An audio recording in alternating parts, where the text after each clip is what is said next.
Hello and welcome to episode 297 of Fergon's Freak. I'm that bloke from Rugby League Project, Andrew Ferguson. You can find me on Twitter at AndrewRLP. And join me as always is the glorious League Freak. You can also find me on Twitter at League Freak. How you going there, mate? I'm going all right. I've been eating tacos and drinking milkshakes. What about you? I've been drinking tacos and eating milkshakes. Oh, that's fair enough. Yeah, I like to mix it up a bit. Yeah, well, you've got to, you know. Yeah, that's right. You know, I don't go with the norms of society. Variety is the spice of life, they say in public restrooms. They do indeed. Just ask any. We won't go into names. No. But yes, there's the. We'll get into this little quick story here. The Integrity Unit is going to investigate a video of an Eels player having a jolly good time in a toilet. It's a video that wasn't taken by him, but by, I dare say, one of his teammates. And I don't know who took it, but I don't know. I just find it weird. I feel sorry for him. Hey. Yeah, it's because the player's the one that's going to cop the shit over this, even though he's, probably could have found somewhere better to engage in this this interaction with his colleague. I'm trying to think of it. I'm trying to think of better places. Public fountain, the Royal Botanic Gardens, Mrs. McCrory's chair. Where else? Central Station. Central Station. You ever been in the toilets at Central Station? Yeah, it's a harrowing experience. Yeah, it's like a different level of toilet. It's like I don't know. You come out of there and it's like you've watched the first 15 minutes of Saving Private Ryan. And I go in there and just go, I don't remember going to Leichhardt. It's not as bad as Leichhardt. Yeah. It's interesting, what is the Integrity Unit, how do they investigate this? They watch the video, I guess, and then they try and find out who posted it or who took it. You can't give Edwards in trouble because he didn't ask to be filmed. No, the player involved in the video is not doing anything wrong, essentially. Yeah. But if the person who took the video and shared it around is not an NRL player, what's the Integrity Unit going to do? Exactly. There's nothing they can do.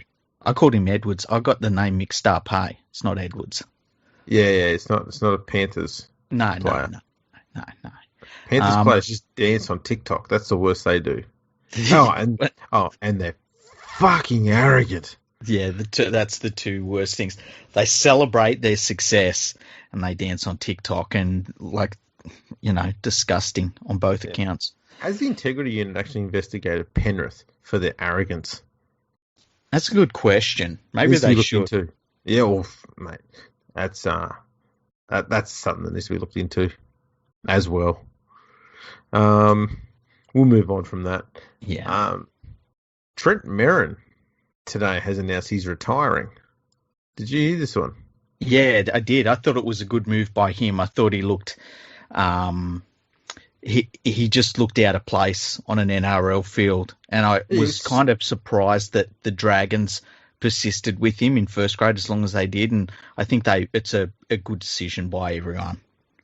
Two things. I thought he was struggling a bit last year, and I'm surprised the Tigers didn't sign him. Yeah, he feels like he'd be a good 5'8" for the Tigers, hey? Even if they signed him just to be a prop. Yeah. He and Russell Packer could just be the bookends. You know that they would be thinking to themselves, Trent Merrin as a centre. Well, he's about the same size as Joey Leilua. And about the same speed. I feel like he wouldn't fuck up as much, eh? Yeah, well, he doesn't have a brother out there to defend. Yeah. He'd be an upgrade. Actually, Potato, can you get onto to Mez, see if he's keen on switching clubs? Sounds like a Tiger. He just Yeah, retired. he might be cheaper too. Yeah. Wonder if the Dragons will be up for a swap. Play swap. Trying to think of who you'd want from the Tigers. Well, it doesn't Maybe really work save that way. James Tarmo. No, you got to. We need to get someone that we don't want in order to get something else that we don't want. It's got to be a like for like swap for the Tigers. Okay, I see. Yeah, yeah. They don't do upgrades or downgrades. They just do sideways grades. Yeah, yeah. Yeah, it's all right. Constantly move sideways. No, I agree. I think that's a wise move by Marin. Interesting that he come out with that decision a week after Josh Maguire turns up at the club. Yeah, that is. I mean, I guess maybe they said to him, look, we don't have any plans to use you in first grade for the rest of the year. And maybe he was like, well, I'm going to retire then. But it seemed like it didn't seem like he was properly forced out of the club. I feel like it was it might have been 6 of one, half a dozen of the other, I guess. Yeah, I think it's something that he pretty much decided that he needed to do. Yeah, yeah. Last week there was some news coming from North Queensland, and I think it might have been Todd Payton saying that he'd be looking at getting a halfback who's experienced.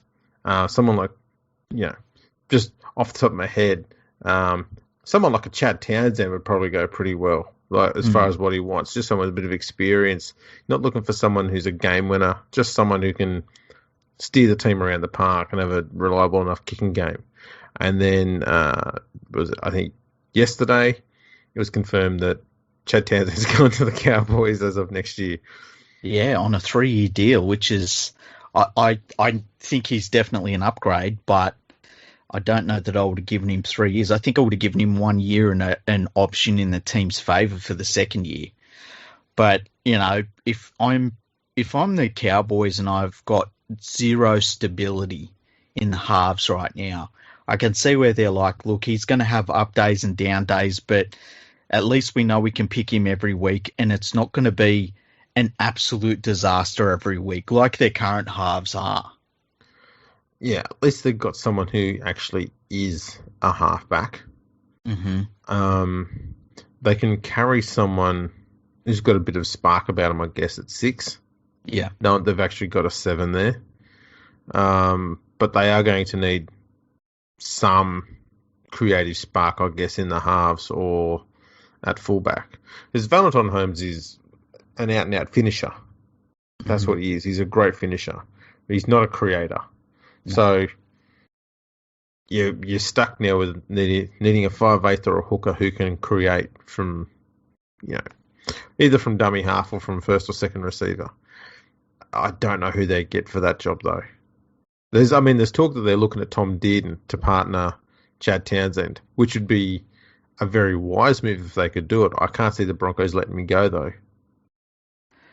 Yeah, I'd be shocked if they let Dearden go, just because they've sort of set it up for him to be the next great white hope out of there, which they always love to bring one of those along every so often. And it'd be a shock if they let him go at that point. I don't know. I was going to say, I think Dearden, though, has a lot more potential than Croft. Oh, yeah. And so I think that's more of the reason why they're keen to go in that direction. True. And look, I've liked some of the things I've seen from Dearden. Obviously, there's only so much he can do in that Broncos team. And he hasn't played much first-grade football. Like, he's still learning how to play halfback. Yeah. But he's been all right. He hasn't. Some young halfbacks, you see them come in, and you're like, "Oh man, he is not ready." And I don't feel that way about Dearden. No, he's definitely ready for the NRL. Just doesn't have a great squad around him. Payton is right though to be focusing on the halves. I mean, there's not much point having. He's got a reasonable sized pack. There's no point having that, though, if you've got nothing creative out off the back of it, I guess, to score points with. Saying that, they haven't been scoring reasonably well the last 2 weeks, but their defence is still a mess. Horrible mess. So if they can get a halfback who can help direct their attack around and keep their line a bit more intact. Mm-hmm. Hopefully everything else will come into line. Would you have But signed Chad Townsend? um, yes, but like you, I wouldn't have done it for 3 years. I mean, he'll be 31 when he turns up there next year. Mm. I'd have put him on 2 years maximum. How many One. how many halfbacks in rugby league's history have been anything close to productive at the age of 34? All of them, haven't they? Hang on. Let me just ring Matty Johns. Matty Johns, yeah. I'm trying to think. Like, Yeah. I think Thurston was still pretty good at 34, but he He ended. tapered off pretty quickly after he got his last injury. Yeah. Look, because Townsend's reasonably solid, you don't see him get injured that much. I think his body will hold up okay, but his playmaking comes and goes. Like last year, he was pretty average. The year before that, he was pretty bloody good, and he started this year pretty well. So, it's a bit hit and miss. So you are going to need a genuine match winner at 6 to work with him, I guess, in that space. They also need a better hooker. Both their hookers. I think Robson is an upgrade on Granville at the moment, but they need better than both of them. Yeah. There's talk that they are still chasing Luke Brooks tentatively. I think Brooks at 6 would probably work okay up there. Like alongside Townsend. I think that would definitely work better than what they've currently got. But I think now that they've got a halfback, I think now they need to start working on how they improve their defence, and then they start working on the rest of their spine from there. Yeah, look, if I'm looking at this from the club's point of view, and the coach comes to me and says, I want Chad Townsend, I'm asking him what his greater plan is, because I want him to say, I want an experienced halfback that I know has been there and done that, and then I'm going to put a young 5'8" next to him, and because this needs to be a rebuild. This isn't like a retool, and I worry that you get somebody like a Chad Townsend, in a half of a retooling mode in a way. That's what worries me, because I would have wanted the Cowboys to get either somebody younger at halfback or someone like Adam Reynolds, who is like one of the best halfbacks in the game without question. And there's not too many halfbacks of that level that are older it's really him and DCE are the only two that I'd say, okay, I get that. Chad Townsend, I think, is too low down the totem pole and too old for me to be happy with him if I'm a Cowboys fan. Yeah, I tend to agree. Yeah, the other thing I can think of. Well, I was going to say the other thing I can think of is they must have a 16 or 17-year-old halfback who's an absolute gun, and they just need to bide their time until he comes into the top grade, and that's why they've just gone for a stopgap halfback for 3 years. Yeah, but why else would you do it? Yeah, exactly. Or like the perfect 5'8" to put alongside Townsend would be somebody like a Dylan Brown, where he's going to be coming into the peak of his career over the next couple of years. He's hopefully going to take up more of the mantle as a playmaker, and he can work off of Townsend, who you're hoping is going to be steady. That's the only way I can see that move working. But we'll see what happens with whoever else they sign. It's good that they're at least making moves. I was worried that they were going to, sort of start re-signing everyone that's already there, which a lot of bad clubs do. Yeah. It's interesting because there's this off-season looks like we could have a huge number of playmakers moving around between clubs. More than we've seen before. I think we've got, obviously, Townsend's moved. I think Anthony Milford looks like he might be on the move. Yeah. Tom Dearden's off contract. Sean Johnson's off contract at the Sharks, as is Matt Moylan, whether anyone wants him. Ash Taylor. Benji Marshall, he only got a 1-year deal. Corey Norman, I believe, is off contract. I think Scott Drinkwater is. Obviously, Luke Brooks has been told he can have a look around. That's quite a few. And I think also one the of the big young one I sharks think guys. is Mitch Moses, who's got he Yes. has an option in his favour, and I have a feeling that considering that the Rabbitohs, are happy to leave Adam Reynolds to leave the club, I wouldn't be shocked if they targeted Mitch Moses. Yeah, it's very possible. I Unless do. Mitch Moses says, I want a giant deal, because he can stay at Parramatta for the next however many years, and it's going to work out for him. He's going to get a decent sized paycheck, and he's going to be in a pretty good team. If he moves to the Rabbitohs, he's going to be in a pretty good team. He's got a very good halves partner there in Cody Walker, and that it's going to just be fine. But if he moves elsewhere, I can't see another move for him that would work out all that well. I think the only problem that he'd have with Cody Walker is Cody Walker can have hot and cold moments in a season and in a game. And Moses can as well. Moses kind of needs someone who is always on their game at 6, which is why it's going to work well with Dylan Brown. And that's the thing. It's like their two best halves partners in Adam Reynolds and Mitch Moses, they're playing alongside. And that's why the South's halves work so well. I think that, like, obviously at South, I would rather have Adam Reynolds. Adam Reynolds is a better halfback.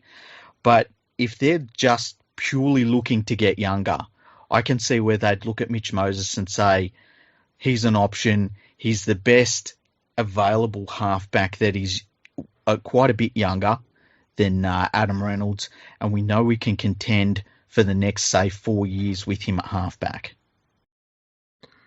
Yeah. It's not ideal, though. I agree with you. This is the thing. There's so much talent in the halves that's going to be on the market at the moment. Yeah, I think a lot of clubs are going to be able to, they'll be able to take their plan B or plan C option as for a halfback and probably still turn out all right. Yeah. Because I think Sam Walker at the Roosters might also be on a 1-year deal this year. And with them having Keary coming back, Walker may be looking for a permanent first-NRL gig somewhere. Yeah. He's not going to get it if he's got to sit behind Keary for a few more years. No. So that's another one that could come up that could move to another club. If you're the Roosters, though, do you start? Well, you hold on to Walker, but I'm thinking you start to say how the Roosters start saying, "Oh, we love this guy. He's great. He's just part of the club," and then all of a sudden they say, "Hey, you're done here. Leave. We don't want you here." I feel like they're going to do that to Keary pretty soon because he's on a lot of money and he is injury prone. And yeah, he's a good player, but you can't keep investing in those players. No, and let's be honest, the Roosters are good at making the tough calls on players who the club actually loves. And they're good at doing it most of the time before it got too far on in their career. I think it's because they don't actually love anyone. That's probably very true. Yeah. I just think they say it. They're like, "Oh, yeah, he's really part of the club," and as soon as it's not working out, they're like, "Get the fuck out." Who are you? Pack your shit and leave. No, don't even pack it. We've already done that for you. We posted that shit ages ago. It's expressed somewhere. We don't even care where. We just fucking put it. We took it to the post office and said, "Take your shit. I don't care where it goes. Here's $50. Fucking post it. You go find your shit." You know what? The Roosters are the only club where 1 week they can be saying, "You know what? He's just everything our club's about," and the next week you turn up to training and then the coach looks over a bunch of players and says, "What the fuck are you doing here?" Have you got a pass? Yeah. Excuse me, the autograph signings happen later on. Exactly. Back of the line, young fella. Back of the line. There's a fair few play movements coming up there. There's now talk, given that Chad Townsend's going to the Cowboys, that the Sharks are going to be going into the race to get Adam Reynolds. And given that Sean Johnson's coming off contract as well Mm-hmm. as Josh Dugan, Aaron Woods, Matt Moylan, they're going to have millions to play with. And I think it's going to be pretty hard for Adam Reynolds to say no to them, especially when he can play for the Sharks and not even have to probably leave where he currently lives. Yeah. Yeah. It'd look weird him playing for the Sharks, wouldn't it? To be honest, it'll look weird him playing for any team. True. It still looks weird looking at Benji Marshall wearing red and green. It And is, yeah. He's played for other clubs before, and every time it just looks weird. Do you reckon, like, obviously the Sharks can offer him more money than he can turn down? Adam Reynolds, I'm talking about. Mm. I don't know. I just don't like that move. I don't like that move. I don't like that move of you've been one of South's best halfbacks in the last, he's been their best halfback in the last 40 years, maybe even 50 years. And all of a sudden you're playing for the Sharks. Could be worse. Speaking of worse, what do you reckon they're going to do with their halfback situation? Who's that? Your club. Oh, Mob. Let's address the news that happened. It's been confirmed that Jackson Hastings is coming to the club next year. Mm-hmm. And some of the talk so far from the club, so take this with a grain of salt, is that he's going to be trying to replicate a similar sort of role as that of Victor Radley as a ball-playing forward. Because the club has said that they've made this signing has not been made to try and push Luke Brooks out the door. They've made this with the plan of having Brooks and Hastings in the 13. They should just be honest with Brooks. They should be honest with every person involved in the club. Yeah. I just don't like it. I don't like the whole idea of, like, we've obviously signed another halfback, but we want Brooks here. And apparently Brooks has said pretty publicly the last few days, I've got a contract here and I'm not moving anywhere. So it's going to get messy. And if it's going to get messy, the club needs to be really straightforward and out with it and say, we've decided to go in a different direction. We think that Brooks should leave. If he wants to stay, he can stay, but he's not our halfback next year going forward. And if they can have direction like that, I think everyone knows where they stand, and that's fair enough. But all of this Ducks and Drakes bullshit, it just feels like another Robbie Farah situation. Exactly what I was going to say. We've been through this before. Mm-hmm. And it was a complete fucking debacle. Mm-hmm. And it was worse with the Farah thing because there was no one better in that position of hooker at the West Tigers at the time than Robbie Farah. Yeah. And yet still they didn't want him at the club. And yet when they brought him back, the side got better again. And that was the frustrating part of it, is that you go, you know what, whether you like Farah or not, the club had finally managed to sever ties with him. They should have ended it there. Yeah. Instead, they brought him back again and gone, why fuck him off in the first place if you're just going to bring him back? Well, what's the point? Yeah. It defeated the whole purpose of it all. I know that Farah loved the club and he never wanted to leave, but, sometimes you don't get to fucking choose that. And once that decision was made, the club should have just went, you know what, we've shut that door, we're moving on. And they went, yeah, we kind of need Ruby back again. We kind of fucked up there. You go, no. You fuck up when you bring a player back after you know you fucked them off in the first place. You don't, two fuck-ups don't make a good decision. They don't cancel each other out. So I think what they should do now is go, we've signed Hastings, so Brooks, we're not signing you next year. Don't keep him at the club. No. But the thing that also concerns me, I don't know if Jackson Hastings is an upgrade. He's not, as I said. On Brooks. And it's just a weird signing for me. Like, there's all of these players out there that you can say, okay, this guy's going to give more direction to the club. This guy's a flat out better halfback. This guy might be injury prone, but, on his day, he's very, very good. And we're trying to replace a halfback that just keeps on fading into the background in games. Oh, let's go and get this untried guy that's played over in England the last couple of years. That makes no sense to me. The only thing you'll probably find out of it is Hastings is probably on a smaller contract. And that's the only thing I can think of as to why they're going that way. Yeah.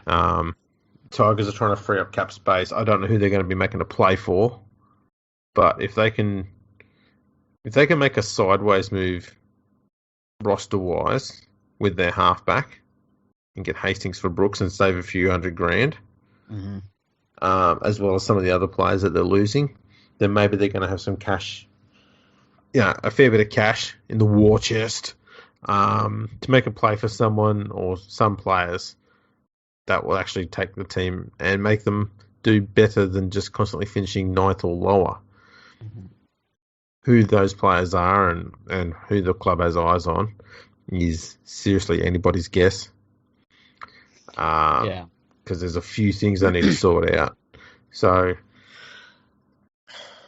yeah, but I think you're right. They need to just say, you know what, Luke, we can't have you and Hastings in the team at the same time. Your contract's ending. We've just signed a new one with Hastings, so we will help you find another club. Yeah, I agree. And just let him go. Don't hang on to him. They did this stupid thing where they had Moses and Bai, and then they signed Josh Reynolds and, Benji Marshall come on. All of a sudden, we've got bloody 5 halves at the club, and half of them sitting in reserve grade all the time, and they're all on, big money. Who the fuck signed off on that bullshit? The thing I don't understand is that there are so many playmakers that are coming off contract or have, an option in their favour. There's a lot of players to choose from. And I just don't understand going the Jackson Hastings route. I feel like it's another one of those moves by the West Tigers that, they've picked the worst of the moves you could probably do. Like, Hastings would be good if, say, he went to the Cowboys this year, where they've got their no-hopers in their halves. He'd be good if he went somewhere like a Newcastle, where he could at least say, okay, they've put Hastings alongside Mitchell Pearce. Let's see how this goes. Pearce is only there for another season, and we'll find out if Hastings is any good. I just don't understand putting your money behind Hastings, and, that they obviously want rid of Brooks. It's just going to get messy. It's a weird one. I'm sick of the Tigers doing this shit where they've got no fucking plan. There's no fucking blueprint of how they're going to put their team together. They just keep on chucking shit together and hoping that for some miracle it's all going to work. Yeah, that's essentially their recruitment technique. See, I don't mind if Hastings comes to the club, but he can't come as a 7. He needs to come as a 6 and have a genuine 7 next to him. And I think he'd be fine in that environment. Mm. But that's not what's happening here. Unless they are generally confident they're going to get Adam Reynolds. Then I'm not too disappointed in it. But at the same time, they have to make sure they get rid of Mbai and Brooks to make that a smart move. Otherwise, they're spending a ton of money on 4 players, 2 of which are only going to be in the first grade side. And that's just stupid. Yeah. I wonder if they end up paying for part of Brooks' salary while he plays at another club. They probably will, but you know what? It's probably not. It's probably money that'll be well spent, to be honest, if it means that they move on from that and they start working in the right direction. Yeah. But, they definitely have to move on from Brooks. That's been very apparent for the last 3 weeks. Yeah, the experiment's over. I must say, I think Adam Dewey is a much better 6 than Jackson Hastings. Mm-hmm. So I don't think I don't know. I don't think that they've thought through what they're going to do with Hastings yet. The fact they were talking about having him as a ball playing forward is evidence that they don't know what they're doing with him. Yeah. They've signed him and they've gone, oh fuck, he said yes. Now what do we do? Yeah. And that's where they're at. It's a strange one. Yeah, a strange club. You'd be a fucking moron to follow him, I tell you. Should we read some emails? Yes, we should. Okay, so we've got one from David here. David actually emailed us a couple of days ago about players from non-traditional areas. Do you remember that email? I think so, yes. Yeah, he says, so here's his email. So he sent this a few days ago. He said, "Hi guys, thanks for discussing my idea on the pod. I think I might not have described what I meant by traditional non-rugby league areas clearly enough. When I said non-rugby league areas, I was meaning anything outside the heartland states. Developing grassroots could be, for example, Roosters developing programs in Perth." So what? Yeah. I understand. These words are together, but I don't think they make sense. For example, Roosters developing programs in Perth or any other club doing something in Northern Territory in South Africa or USA, etc. Basically, basically anything outside of New South Wales / Queensland, where I was coming from on that. NRL could define these target areas to line up with long-term strategic planning. That's another. I understand the letters and the words, but together, long-term strategic planning. Yeah. He says, side note, I really enjoy when you discuss the Tiger issues in a constructive way with potential solutions. They definitely should be focusing on the Macarthur footprint for a chance to become a successful club. I think a rebrand is needed for them. How's the Macarthur Magpie sound? They could put a tiger stripe on their sleeves so Balmain fans don't feel hard done by. Hope you are both well, David. I'll tell you what, I don't think Balmain fans would be that hard done by. I don't know if there's many of them left, to be honest. But I don't think the game needs a Magpies team. And I think it's because Collingwood have taken ownership of that, and they're basically just a club full of racists. I don't think we need a club that's like that in rugby league. Yeah, so I'm happy just to have the Tigers there. But the thing is, like AFL, it doesn't matter outside of fucking Victoria. Mate, like no one cares. Have you not read the 17 articles that Peter Volandi's been interviewed in this week? Well, he talks about it a lot, but he's an idiot. See, I'm led to believe that AFL is something that we need to be talking about because he talks about it all the time. It is strange. Yeah. Look, I see where David's coming from. I think that would be a pretty cool idea where if the NRL put down areas and said this area here is available for a team and they would get discounts for developing in that area, that would be cool. I like that idea when he puts it that way. Yeah, the problem is there'd be clubs that would bitch and moan about it, like Melbourne, and there'd be clubs that would rot the system. Yeah, but as long as it was looked at by the NRL, and like you couldn't move a player, say from the Penrith Junior District, move them over to Perth for a year or two, and then pull them out of Perth and say, well, they're from this Perth development area that we've got. Like that, they would have to have safeguards for that sort of thing. But if they could do that, I like the idea. I mean, I think if it was tied in with an idea I had ages ago, and that is the salary cap for each club is run by the NRL, not by the clubs. Mm-hmm. I think if you did the same thing with the junior system that Dave's mentioned, yeah, if it's properly managed by the NRL, mm-hmm. I think it definitely has the potential to work. What are the chances the NRL would do it properly? 0. Yeah. 0. Takes forethought, and it has no connection whatsoever with the good old days. Yeah, that's true. Everything's got to go back to the good old days. Yeah. The Macarthur Magpies do sound pretty good, though. I'd be more inclined to go with like a Liverpool team. Like what Liverpool, Just call them Liverpool Tigers or something like that. Liverpool Tigers. Even give them different name. Call them Liverpool Lions. They can have something completely different and be entirely on their own. That would be pretty cool. But just something that's actually based in that area that isn't a fucking gypsy team that moves around everywhere. Yeah. And you can actually build a junior network based on that region. I'll be honest, I've not had a genuine look at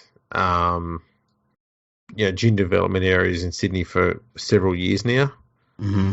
I don't know that the Balmain junior area is as strong as it used to be, or that it's growing.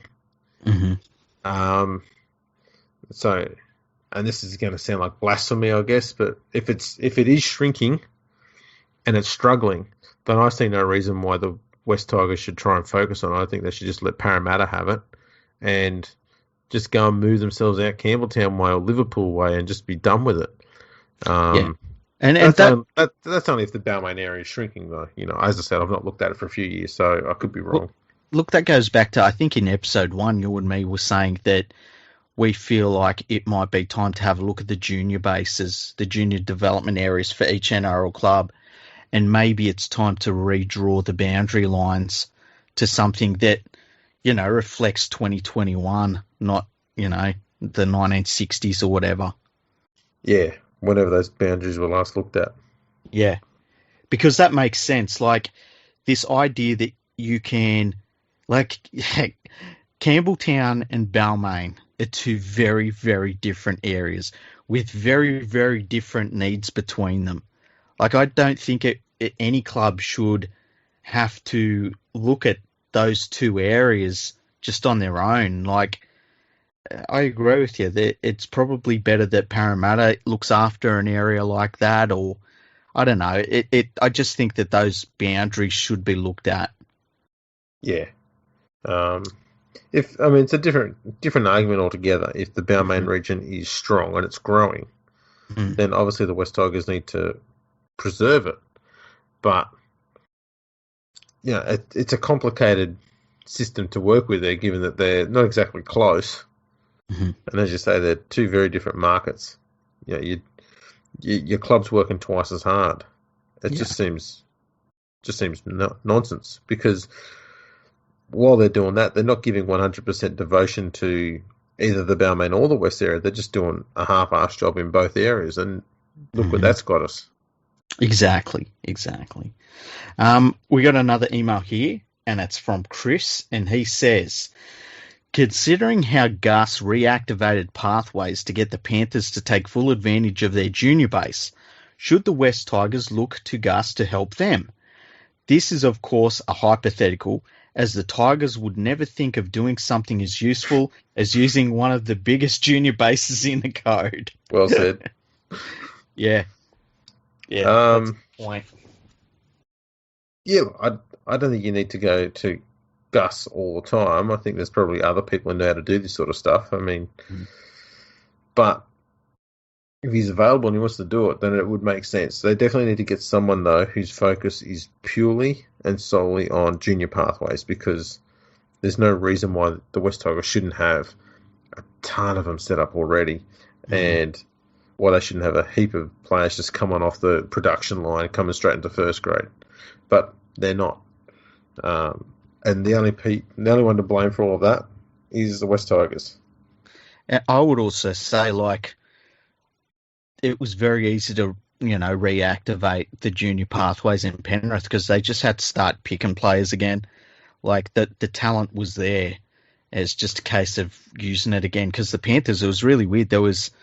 I think there was one time during the Elliott era where they had brought in 2 junior players over the course of 2 seasons, which is absolutely outrageous. And this is at a time when they needed talent in the club, and they just, for some reason, they weren't picking their junior players. It was really weird. So, but look, if I was the West Tigers, and they won't do it, but I would get in touch with Penrith and say, look, we need some help with the junior pathways here. We want to learn from you guys. I don't know how much help Penrith would give them, but I don't think they would brush them aside completely. I think they would pick up some sort of information out of talks with Penrith. So, but there's 1,000 problems at the Tigers. It's just one of them, really. Who starts that conversation between the West Tigers and Penrith? Because Potato can't. No, Potato can't. Like, if he rings up Penrith, they should just put the phone down. Like, quietly, not slam it, just place it down. I've got a feeling that every time he rings Penrith, everyone goes, hang on, Justin's called again. Put on loudspeaker. And they sit down and listen to it. They mute it. They just sit there laugh and go, yeah. No, he said it. Oh, this dumb bus doesn't know whether he was sacked or resigned. Oh, what's he saying now? I was going to say the exact same thing, that they all get in the office and put him on loudspeaker. It's funny you said that too. We've got another email here from Andrew Marzalay, as you call him. Our long-time listener. Yep. He says, "Men, I caught the Matty John show tonight," and then he says on Sunday the 18th of April. Anyhow, they had Brandon Smith on as a guest host. It turned into one of the better shows Matty's had. One of the highlights for me was when Brandon was asked what change he would make if he was the Fox League boss. And his response was, turn NRL 360 into NRL 120 by getting rid of Paul Kent and James Hooper. Hard to disagree. So it seems the players aren't fans either. Keep up the good work, Andy. You gotta love Brandon Smith. Yeah. There'll be an article tomorrow. Kenty and Hoops fire back at Brandon Smith. Yeah, they've probably already fired back in some way, haven't they? Yeah. I dare say James Hooper farted and wrote about it. That's probably the best buddy. That'd be the best content he's produced in about the last 6 years. Yeah, that's true. Not the content, but the farting. We're gonna do when people send emails in, do it through the website, because it all comes up in the one place, and it's just too much to go through all the, because I get a lot of emails during the day, and if you send me direct emails, they go missing. So we've got a new policy on the podcast. If you want to get in touch, you go to fergunthefreak.com and you go to the contact section and you send us a message through there. That's the 100% best way to get in touch with us now. I assume then that we've just had a bit of a cull of some interns. Yeah, we had to kill some interns. Cull. Oh, well, call it whatever you want, really. They all end up in the same place. We agreed before we use the word cull because it sounds less aggressive. It does. And less libellous. Yeah. People start getting all up in arms. It's like, you can't kill your interns, and it's like they signed a waiver. But, yeah, we had to get rid of some interns. That's all right. See, Gus thinks all you got to do is sign a waiver and you can do whatever the fuck you want to people. Really? Yeah, he was saying that, with the HIAs. Why don't you get all the players to sign a waiver? You just signed a waiver. Yeah, just sign a waiver. I like that they asked, did you say he said to Paul Gallen, Paul, you would have signed a waiver when you were 20? And he was like, yeah, I would have. And I'm thinking to myself, wrong person to ask. I reckon he would have allowed a lot of stuff to happen. While we're on Paul Gallen, his big fight with Lucas Brown ended after about 50 seconds. Mm-hmm. So, to all of those people, Feel Good included, who bought the pay-per-view, you've just spent about just over $1 per second for that fight. So, hope you enjoyed it. Money well spent. I can't believe people buy them fights, eh? Yeah, well, Paul Gallen is now ranked number 2 in Australia in the heavyweight division and number 62 worldwide. So, how many more fights before you think you'll take on, say, Tyson Fury for the world title? 1 million. And how long will Gal last against Tyson Fury? I reckon he would last 20 seconds. And in the pre-match build-up, yeah, How many times would Gal call him a pussy? Well, he's quite the orator, Paul Gallen. He is. So what there was something that Lucas Neal was calling him. Lucas Peptide Brown. Paul. Lucas Brown. Lucas Lucas Neal, I Brown. think, was a soccer player. He was. Maybe that'll Hey, be I Gallen's stand by next what I opponent. said. Lucas Neal was saying some nasty things this week about Paul Gallen. Yeah, he was calling him Peptide Paul apparently in the press conferences and stuff. Oh, jeez. Aren't they classy? Yeah, it's and they say boxing's dead. See, Anthony Mundine, he got it back on its feet in this country. He And really then everyone thought, oh, is that what we do at the end of our football careers? he brought it out of small RSL clubs and took it into big RSL clubs. So he got the pay-per-view rate from about $4.50 for the whole year up to, $40 or $50 for one stupid fight. Yeah, it's a weird one. It's a really weird one. I don't understand it. Celebrity boxing, eh? Like, I love watching people punch the shit out of each other. I really do. But I would not pay for what was on tonight. No way. Well, no. It's, I think the last time Gallen had a fight, it was about $50 or something like that as well. I went, Really? yeah, you know what? I would consider it if there were 3 or 4 other title fights on after his fight that involved genuine long-term boxers. What's the last pay-per-view fight you actually bought? I've never bought one. Oh, really? No. I've bought a lot of them over the years. I think in my younger days, I may have bought a few wrestling pay-per-views, but that would have been.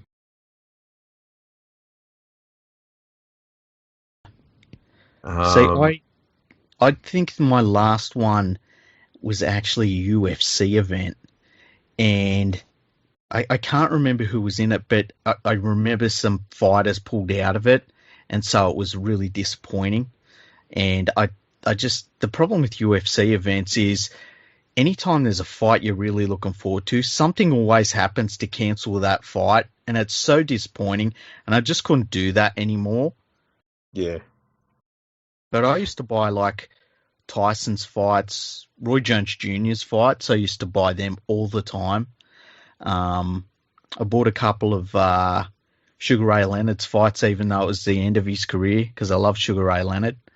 And, used to buy him quite a lot. Cool. Yeah, no, I never got into it. Yeah.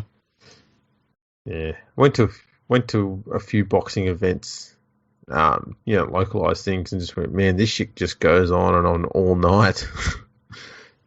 Yeah, I've never been to an actual boxing event. They're not too bad. I think the problem would be you'd get a better view on TV.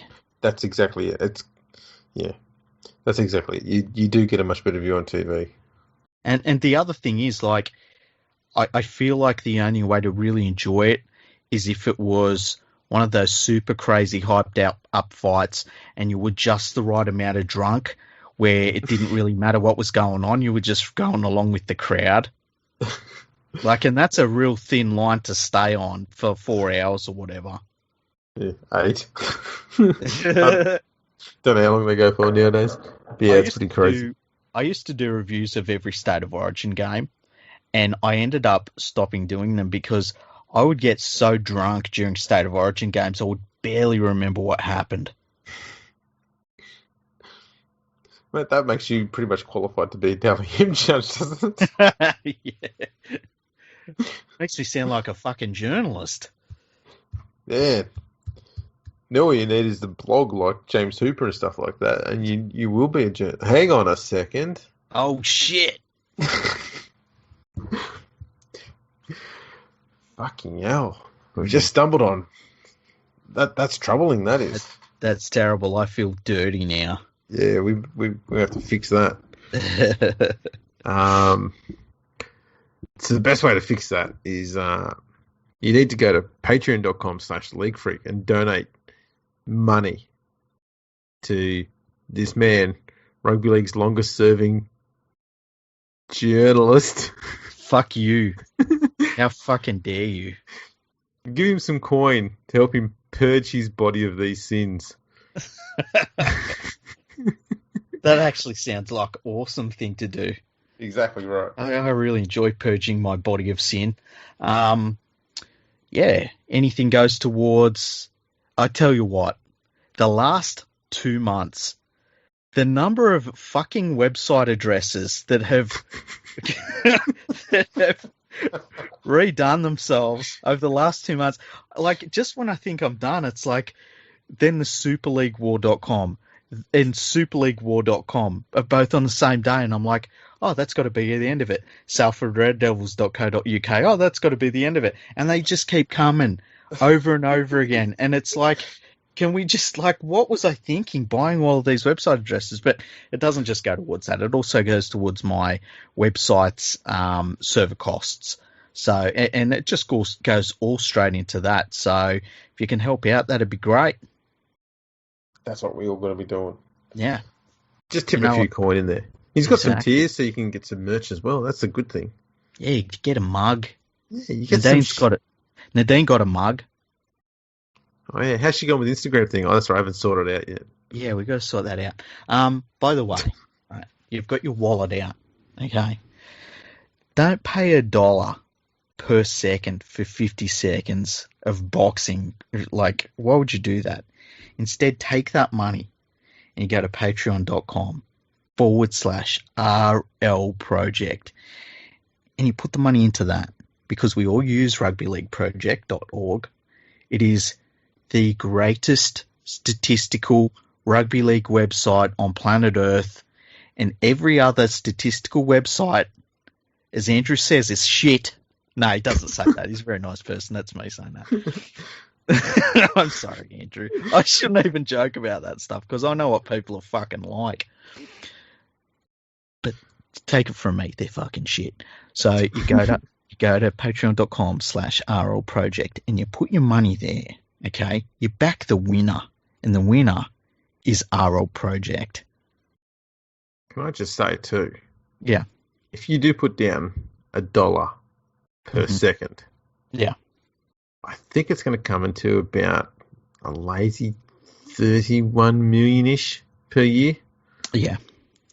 So that'd be good. I'll get nice. I'll build with that money a statistics center of excellence. Mm-hmm.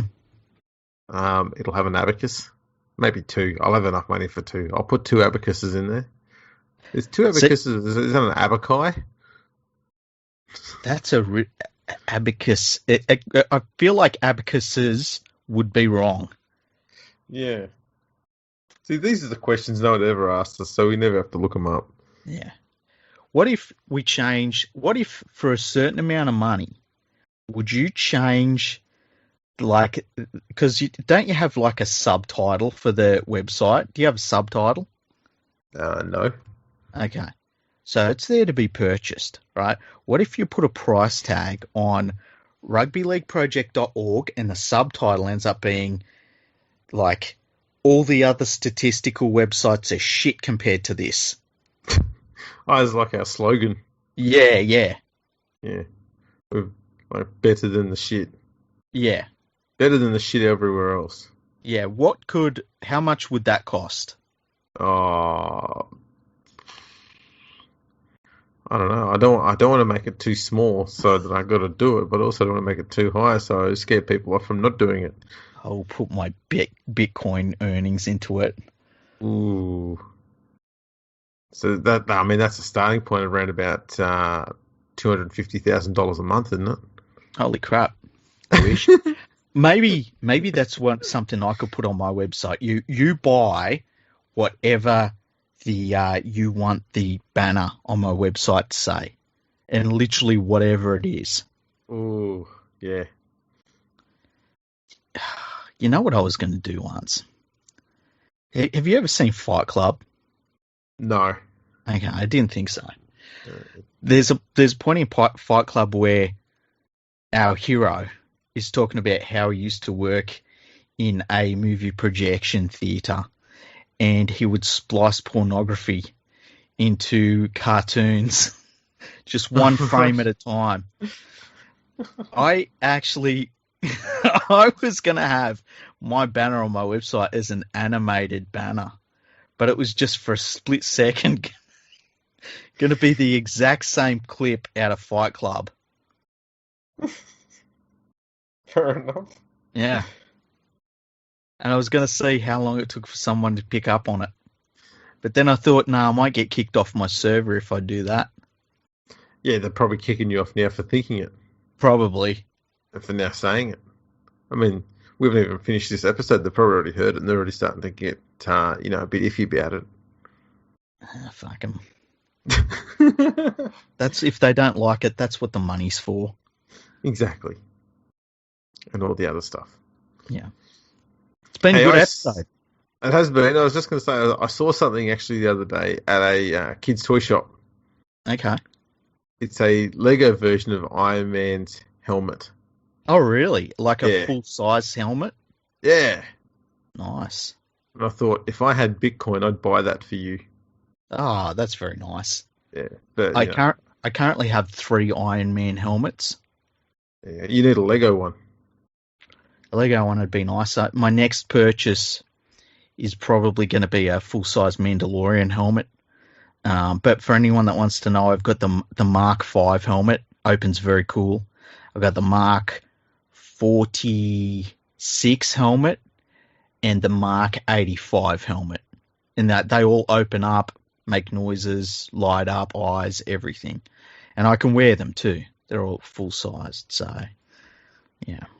I'd like to know if there's anyone there that actually does want to know that information. I don't know. You know, Star Wars Day, how I had that video clip I put up for Star Wars Day last year? Yeah. I'm thinking for this Star Wars Day that comes up next month, I'm going to show some of the figures I have, Star Wars collection figures that I've got. I think people will like to see what I've got. Jar Jar Binks? No, I don't have Jar Jar Binks. They didn't make a Jar Jar Binks from memory. But I can tell people what I've got. I've got a Luke Skywalker from Return of the Jedi. I've got a Darth Vader from Empire Strikes Back. I've got a Mandalorian, a full Beskar Mandalorian, mind you. And I've got Darth Maul from the Solo movie. As in the soft drink? No, Han Solo movie. How dare you? Oh dear. Well, that was riveting. Thanks. Shall we have a look at the footy tipping? Yeah, let's have a look at the footy tipping. I think I'm in 4th place at the moment. Yeah. Remember how I said at the start of the year that I usually start off strong and then after about 2 weeks I fall way down the list? Yeah. Yeah, I was right. Okay. Well, it happens. So, let's see. Where's the total tips? There we go.